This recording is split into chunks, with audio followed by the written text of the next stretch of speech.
8,000 జీతం ఉన్న చిన్న తరగతి ఉద్యోగికి 13 కోట్ల రూపాయల జీఎస్టీ బకాయిలు ఉండడం ఆశ్చర్యానికి గురిచేసింది. అతను బకాయిలు చెల్లించకపోవడంతో అకౌంట్ క్లోజ్ చేశారు జీఎస్టీ అధికారులు. ఇంత చిన్న ఉద్యోగికి అంత జీఎస్టీ ఏంటి? ఏదో మతలబే ఉందని తమిళనాడులో జరిగిన ఈ ఘటన ఇప్పుడు వైరల్గా మారుతోంది. వెల్లూరు జిల్లాలోని గుడియతం ఏరియాలోని నగల్ ప్రాంతానికి చెందిన మహాలింగం కార్ డ్రైవర్గా పనిచేస్తున్నాడు.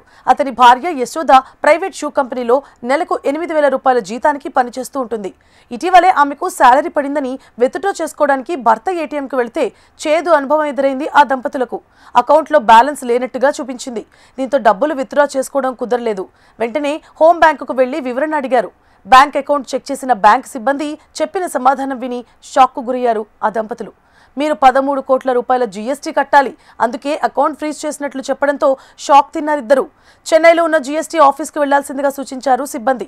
జీఎస్టీ ఆఫీస్కు వెళ్లినప్పటికీ పరిష్కారం లభించకపోవడంతో షాక్కి గురయ్యారు ఆ దంపతులు. నెల జీతం తీసుకునే పరిస్థితి లేదని, ఏం చేయాలో తోచడం కూడా లేదంటూ పేర్కొన్నారు.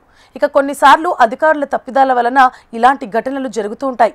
ఈ సమస్యను పరిష్కరించేందుకు ప్రయత్నాలు మొదలుపెట్టినట్లు పేర్కొన్నారు బ్యాంకు సిబ్బంది.